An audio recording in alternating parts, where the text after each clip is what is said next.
much appreciate your coming today and spending these few minutes with us. Today we want to, first off, before I forget, thank the Township Board who several years ago did give us permission to establish the Bruce Jones Memorial at this site. The perfect place. I mean, put a spotting scope here and we can see Stony Island. Bruce had worked for years to try to get Stony Island as protected, basically.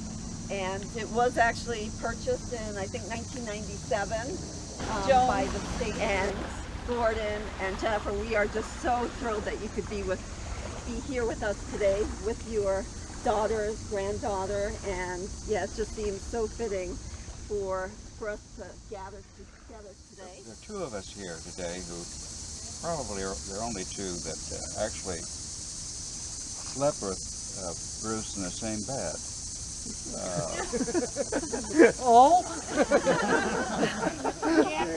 We were sent off by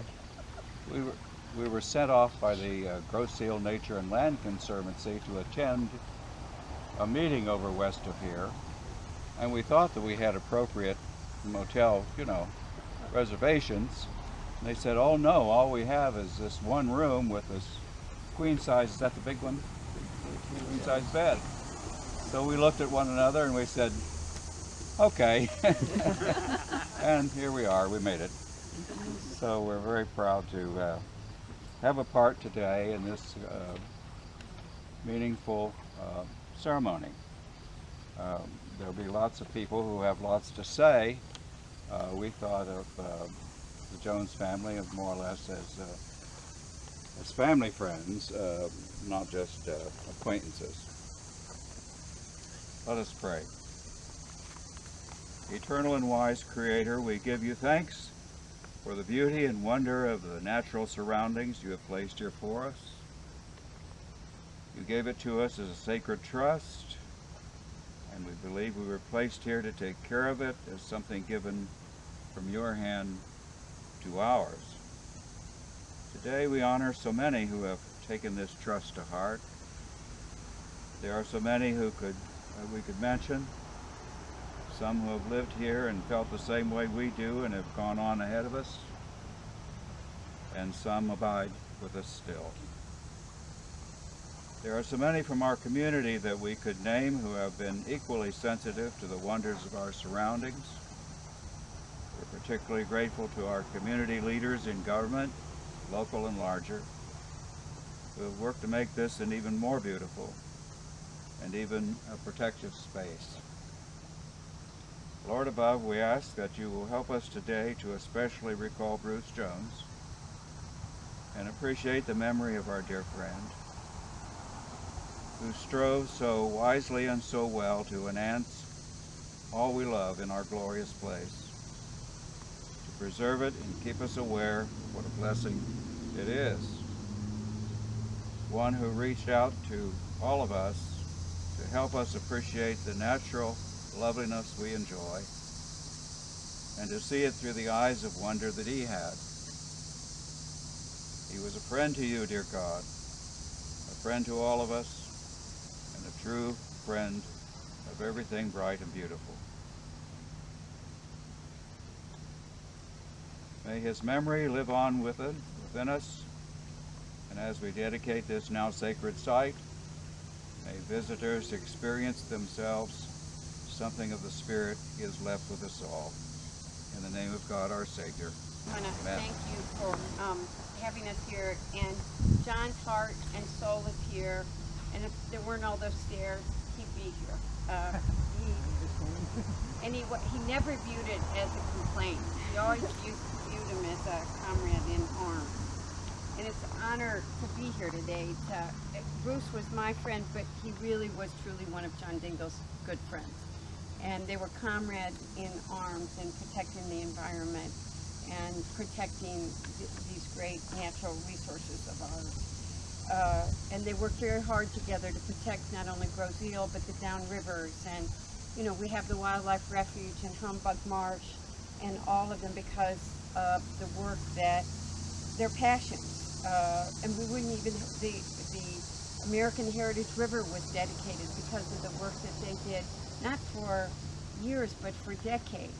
And we're all blessed because of what he's done. We all owe Bruce a great deal of gratitude for his passion and his commitment. If we had not had it, we wouldn't be where we are today. And I can't think of a better way. John said this, I agree with him. What a better way to honor him than to have this waterfront park. We're all here today because we share Bruce's commitment to conservation and the idea that we should leave the earth in a better shape than when we found it. That we should make an effort to preserve environmentally sensitive areas so the next generation can enjoy them. John frequently says that the land that we have now, we're borrowing from the generations to come. And I guess as we talk about Bruce, I really think the two of them together and how much they do appreciate the land that is around us and the resources and the wildlife. And I'm just honored to be here to remember somebody who was a friend to everybody, but whose work and effort truly allows us to be here and enjoy everything that's around us. So it's great to be with his friends. We miss him, but it'll always help us remember him. Thank you. Welcome once again, friends, family, and dignitaries here today to pay tribute to Dr. Bruce Jones. And thanks to all of those who have worked so hard on this tribute, dedicated to Dr. Bruce Jones, co-founder of the Grosse Nature and Land Conservancy. And today, as we set aside this time to honor him and his vision, which lives on, and as you look around this waterfront park, you recognize it's a powerful testament to Dr. Jones, his conservation work, and his passion to provide environmental knowledge to all ages. Even the casual visitor takes the opportunity to explore and learn the wonders of our ecosystem at this dedication site. We watch parents as they teach their young ones how to use the viewing scope to enjoy the awe, the wonders, to see the birds and other wildlife, and to look on to Stony Island, which it's the work of Dr. Jones that resulted in the protection of its wildlife habitat. Dr. Bruce Jones, also known as a conservation hero, can be evidenced in the sentiments of the words that Doug Phil has expressed, and as Liz had said, he sends his regret that him and Carrie can't be here, but Doug shares with us. The Grosse Nature and Land Conservancy thought this beautiful little park was the perfect setting for a plaque honoring Bruce. This park is a microcosm of all that Bruce believed in and worked so hard on. There are beautiful native trees, bush and flower species at the park. This park, therefore, embodies all of his core environmental beliefs. The Conservancy board members are excited that many visitors to the park will see the recognition plaque honoring Bruce's environmental legacy. We continue to miss Bruce, his energy, passion, and most of all, his environmental vision on what could be done to improve the natural environment and the quality of life for the park living in this, for all the people living in this area. We would, once again, like to thank Bruce's family for giving us Bruce Jones. Thank you. God bless Dr. Bruce Jones. I don't really know how to do justice to Bruce's legacy, because he wasn't just the regular active conservationist. He was on a crusade. And I will always remember when most of us during the Made in Detroit kerfuffle were out there protesting and carrying signs and wearing t-shirts, you know, protect Hamburg Marsh. It wasn't enough for Bruce. Bruce would get the engineering drawings of the road layout that Made in Detroit had planned, looked it over, certainly found faults. I remember he told me, this cul-de-sac doesn't look right for emergency vehicles. So he would call the Wayne County Road Commission, would complain, And then he found that the buffer zone around the Hamburg March didn't seem right. So he would call the army engineers, he would call the DEQ, so he wouldn't rest until he found something to torpedo the deal. But he always hoped that he would find some endangered species in Hamburg. And one day he called me up and he said, I think there is a rare freshwater mussel in Hamburg. So we went in a boat over to Hamburg, and I don't know who was with us, but we were looking and looking. Well, we couldn't find the mussel. Not good enough for Bruce. He had to get over the side and look. Couldn't find the mussel either. But he had waders on, and he got into some quicksand. And we had a hell of a time pulling it back in the boat. I don't think he ever told you, did he? Yes. Oh, he did, okay. He said we should plant wild rice in Hamburg Bay. Not in Hamburg Bay, in Gibraltar Bay. So Pete walking out with our boat, with seeds in the boat, and he built a little cage that the ducks wouldn't eat the seeds, and we put the seed in. Nothing ever happened. Nothing came up. Bruce would talk to anybody who would listen, even if he didn't want to listen. I wasn't one of his patients, so, but I can just imagine, leaving his dental office, with a numb jaw and full of new acquired environmental knowledge, rushing home and writing a check to the Conservancy.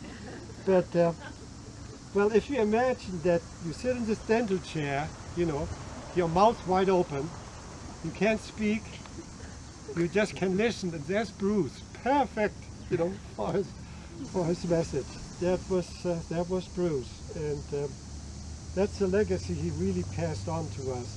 That you keep fighting, just keep on pushing, like that Spanish knight, the man from La Mancha, never give up, and we still miss him.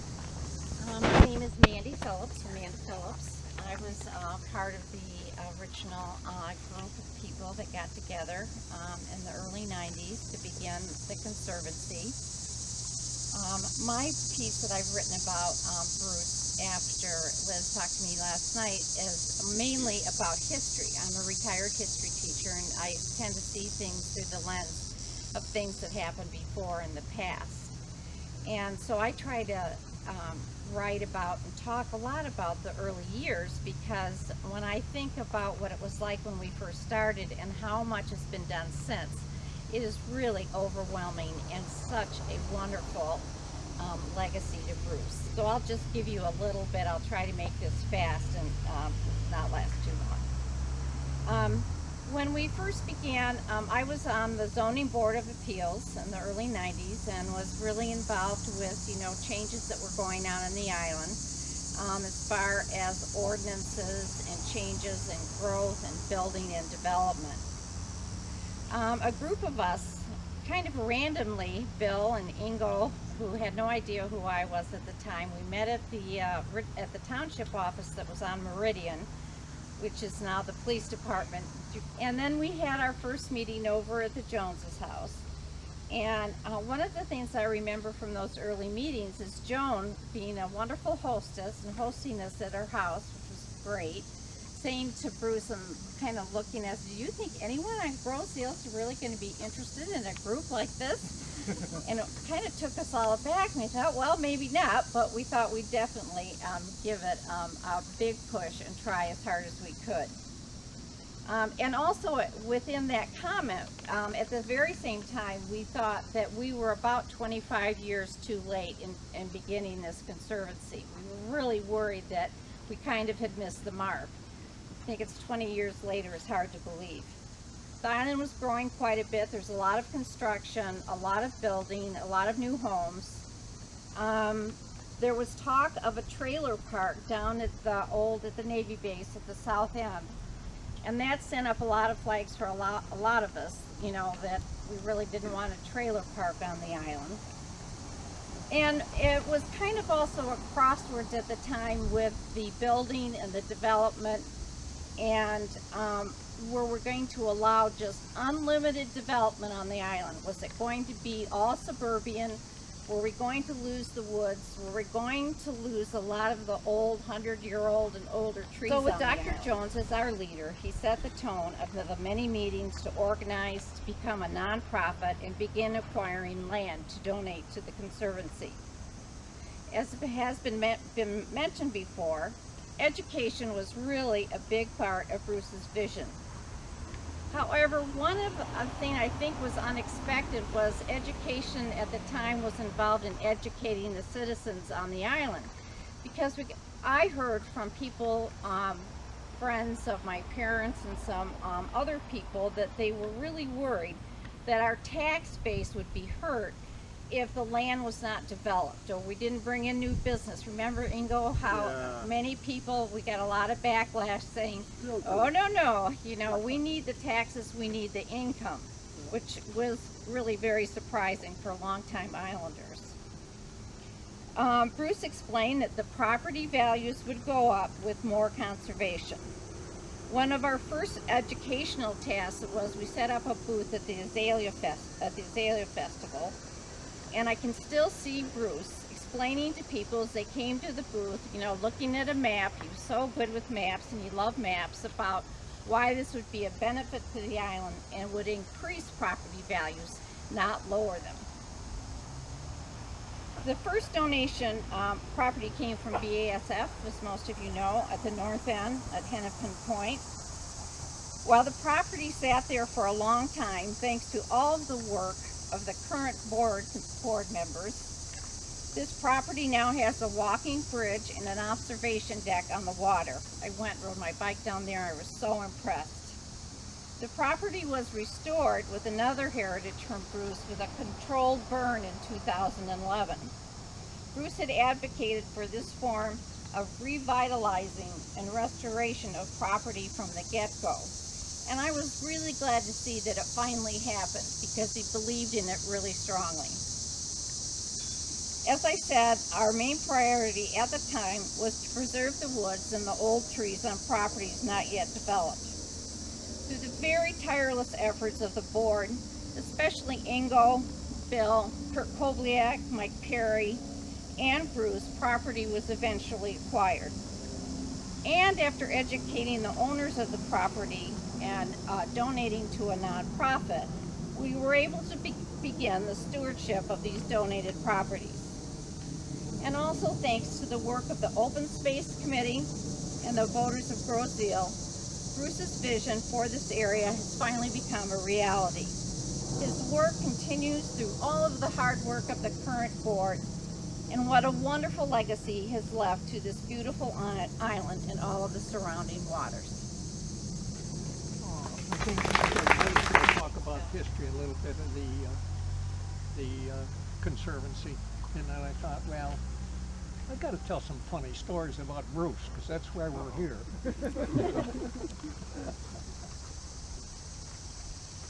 and I don't hear very well. I'll start there. Bruce was, I was one of Bruce's first patients, and over the years, he said, you know, if we don't fix your jaw, he said, you're going to be deaf. And he worked on my jaw very meticulously with a couple of white planes. And okay, got rid of the click in my jaw. But he explained to me, he was a teacher then. He explained to me that all these nerves hook up together.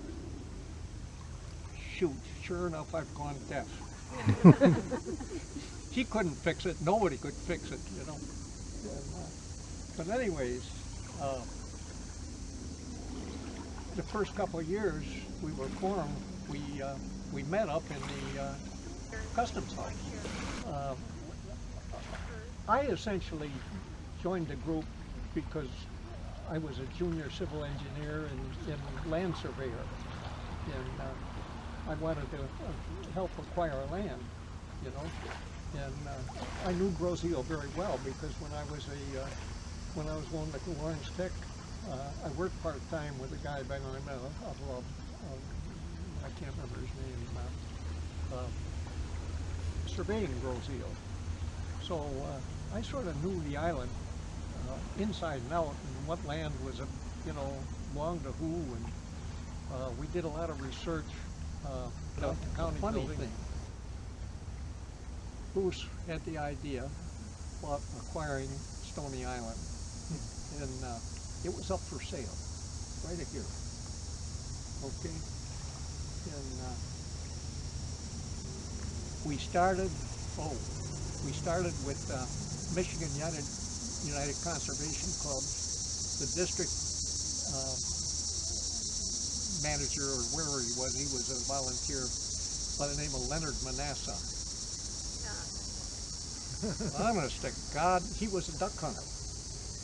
And I remember to this day, he was giving a speech or a little dissertation in front of the township board. And he gets up and he says, "I'm Leonard Manasseh." He says, "I maim, kill, and murder wildlife." God, did he get their attention.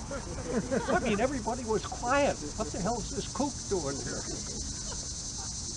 So anyways, following all that, Bruce and Leonard and I went to the DNR. Leonard used to call it the Dairy Queen. Department of Quality or something like that. And anyways, we went to the every other month meeting at Lansing. Yeah, it seemed like 2 years that we went up there. And Leonard, they were afraid of Leonard. Yeah. But they respected him because he was a duck hunter, you know. Yeah. And he's one of the guys that along with Heinrich started the annual thing down in Point Mouillet. Leonard to get up and give his thing, and Bruce is sort of, I don't know if I want to be associated with this guy or not, but they listened to him. Bruce would give his dissertation, and I mostly drove and listened to him. And sure enough, the DNR and the U.S. Wildlife got together and they furnished the funds to buy that island. So Bruce's rock is right here. And he's sitting there looking out there over that island. So after I retired, or about the same time I retired, might have been before, well, that's when we got together and started doing all this work. We had a good time for a lot of years, you know. And I will remember Bruce only. I'm a water level man too, and I think that Bruce's rock is going to be underwater next year. Oh. And I'm thinking he wouldn't mind one bit, you know, because that's what makes our swamps, the fluctuation in the water. Well, Bill, I'm glad that you coined the phrase Bruce's rock, because that really is Bruce's rock.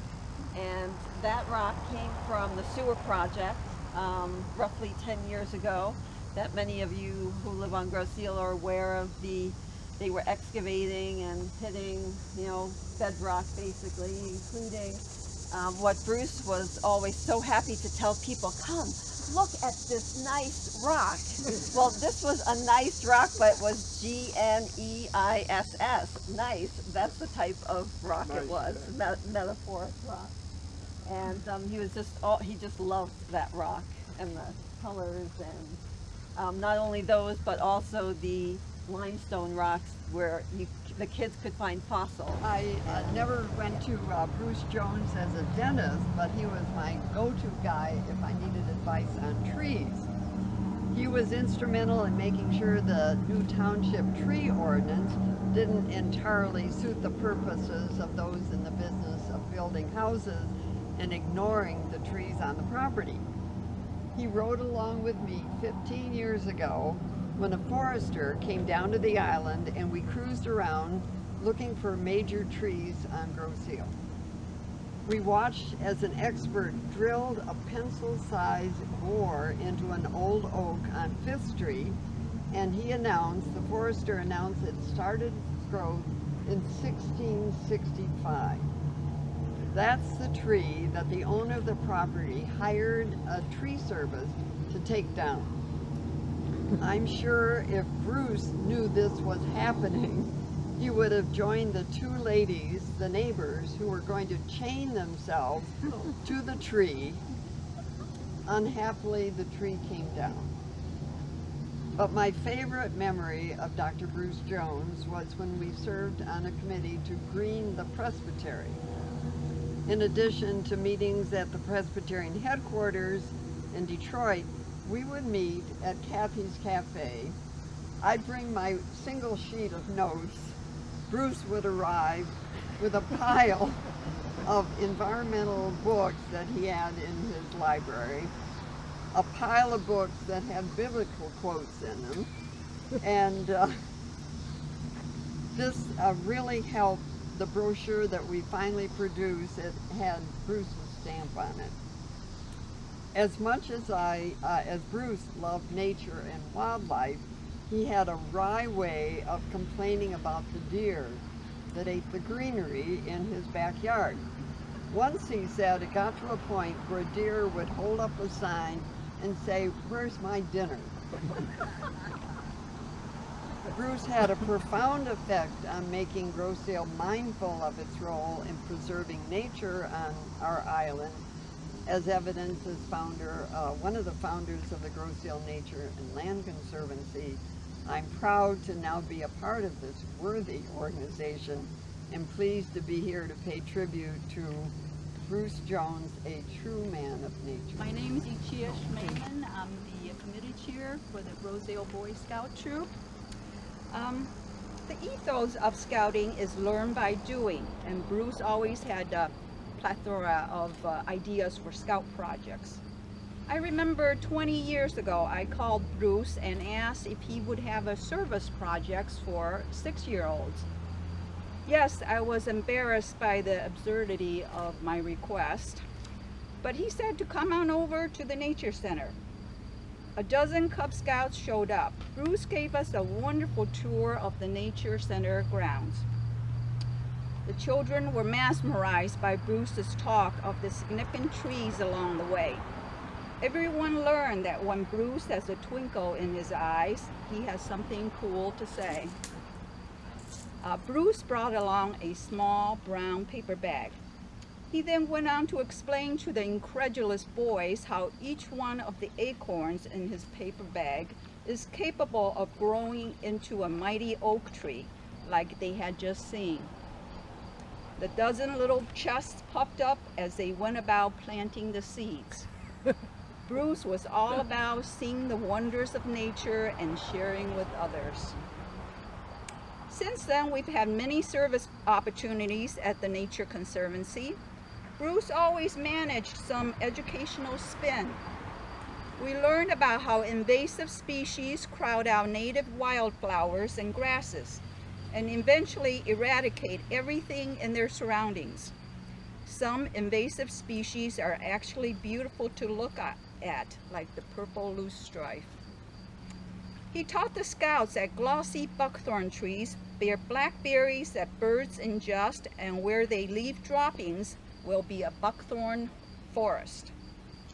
Bruce brought a mechanical tree puller device to pull out the buckthorn trees. You could pull out any tree less than 2 inches in diameter. That turned into a lesson in mechanical leverage and gear ratio. That day, the buckthorn busters aggressively hunted down buckthorns and took turns pulling every small tree on the ground. And they looked longingly at the bigger trees. One year, Bruce planned an elaborate outing for the boys. We would go to Stony Island, which is located directly across from Grosse. By private boats, Bruce would conduct an in-depth tour of the island and show us the flora and fauna and wildlife habitats. Some are unique only to Stony Island and can be found nowhere else. Purple loosestrife has started to invade Stony Island. he found that a species of beetles that only fed on loosestrife was being cultivated in Canada. I was to go to Canada and get a cage of these beetles. Then the boys would have the rare opportunity to release the beetles on the loosestrife. We waited for the approval from the Canadian folks, which unfortunately never came. I would ask Bruce pretty consistently if he had Eagle Scout caliber projects at the Nature Center for interested boys. Bruce would get that twinkle in his eyes. You know, the snakes just love to hang around broken concrete at the dock. Someone can build a habitat for snakes. A viewing platform would be wonderful. What about a meandering trail along the fence from the entrance to the water's edge? How meandering is a meandering trail? Well, have your scouts present the project to our Conservancy board. We will have the board decide. In fact, have your scout come every month. We would love to hear the ongoing process. I had the opportunity to sit through the board session when my son Ross was presenting his Eagle Scout project. Part of his project included building 6 wooden benches. Bruce and the others would ask, "Ross, what is the capacity of the wood bench you designed? Do you think a 300-pound man can safely sit on it?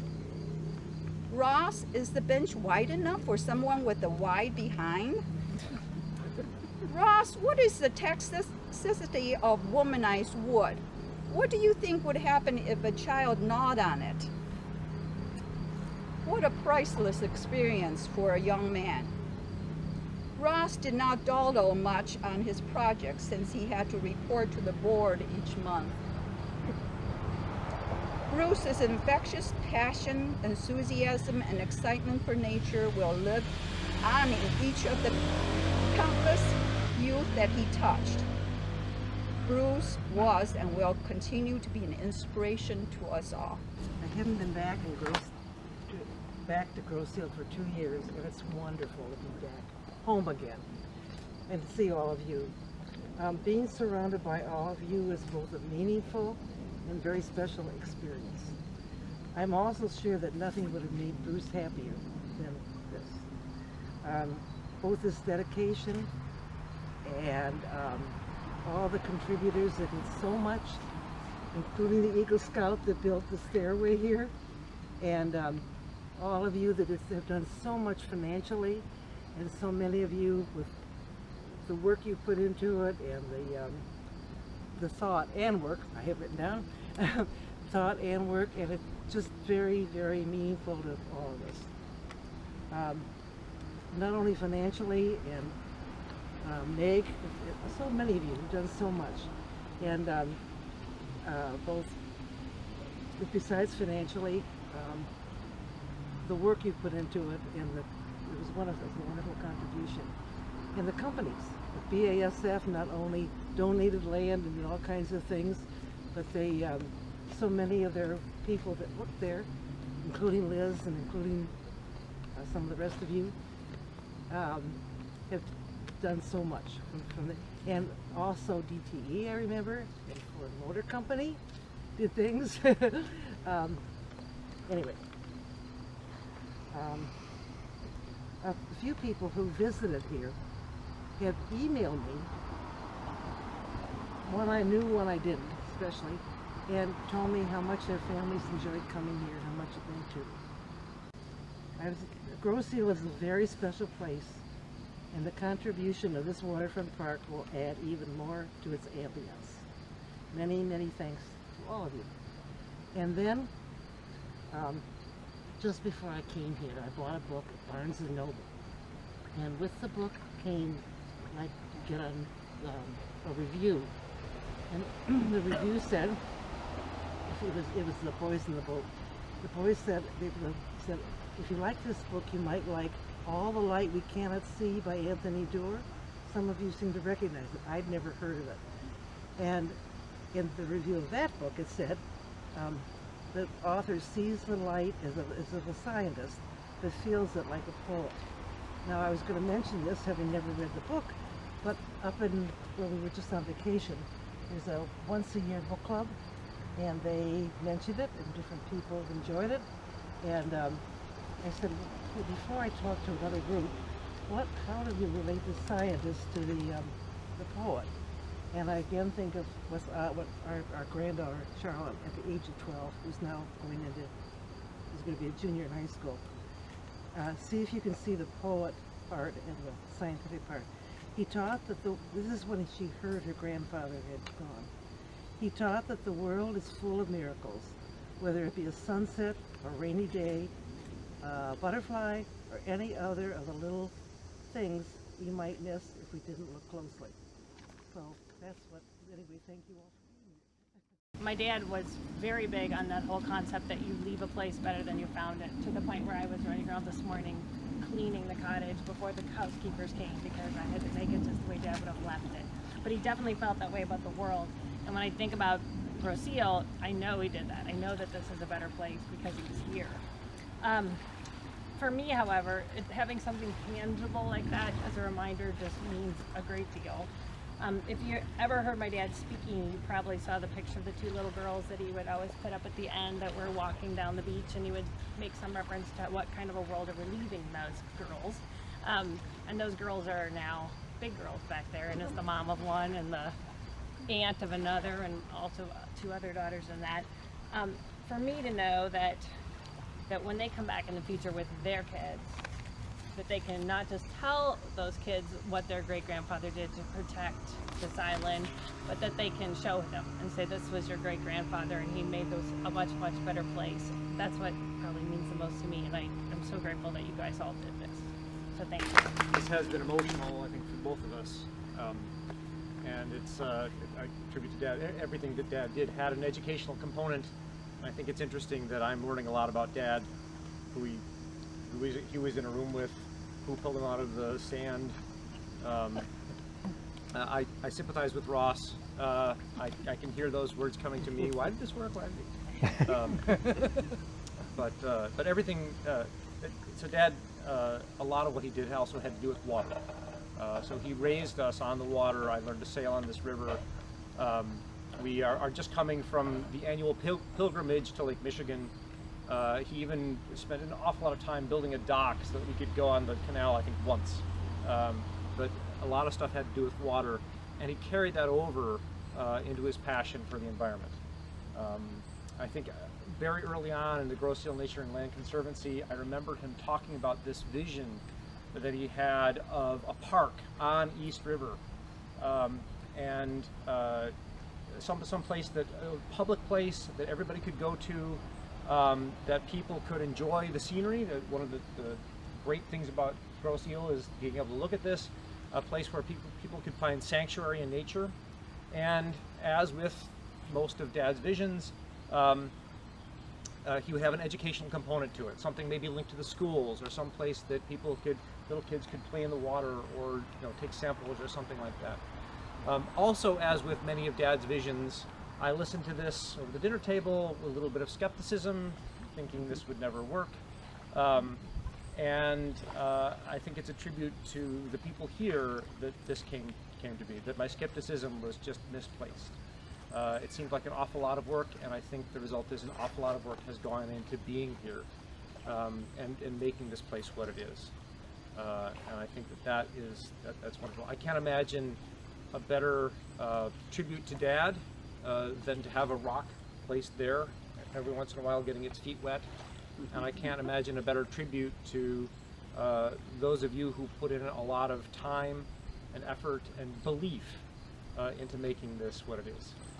So thank you very much. My best memories of Bruce have to do with persistence and knowing that we can make it happen. I mean, things may get tough sometimes and there may be boulders in our way, but we can get through them and eventually find a way to solve our problems and make places like this happen and get the kids outdoors to enjoy. And yes, Bruce was just a wonderful man that many of us look to as a father or grandfather. He was just wonderful with all of us, and we thank you again for sharing him with us. what was down here before was basically a fishing camp, and that slope there was basically a solid wall, and the shed or shack was in that area right there. And I've got pictures of it just before we started to turn this into a park, and it was a complete mess. I mean, kids would come down here and do all kinds of things they shouldn't be doing. The county actually owned this property and it was leased by the Grandes. And the Grandes finally said, hey, we can't control what's going on down there, so we'll give up the lease. The county will take it back. And the county said, we don't want it. So I brought some of the board members down here and said, wouldn't this be a great place for a park? And they said, they couldn't see it. I mean, it was a mess. It was just a complete dump down here. But after a lot of work, a lot of volunteers, we got the place cleaned up. There must have been 50 or 60 people down here the first time we had a volunteer cleanup. We hauled everything up there. There was a big excavator to help us knock down everything. The fire department came and helped us knock down the shed, hauled everything up the hill, and finally we cleaned the place up. But we couldn't start building anything down here until we had a stairway. The stairway that was there was still underneath there. It was an old concrete stairway that was completely falling apart. So we started talking to the Boy Scouts and said, wouldn't this be a great Eagle Scout project? and one of the Boy Scouts came forward, Ethan Ames, and said, hey, take it on. He had no idea what he was getting into, believe me. We ran into all kinds of roadblocks from the county, from the township, from everybody around here. But here it is today, you know, a vision that few people had, but now everybody loves. Thank you everyone for coming and sharing this moment with us. Thank you, Liz. Thank you, Liz.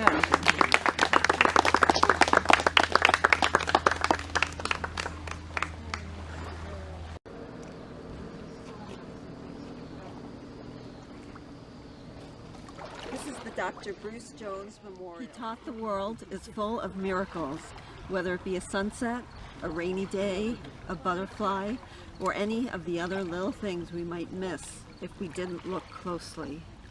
Charlotte Jones, a granddaughter at the age of 12.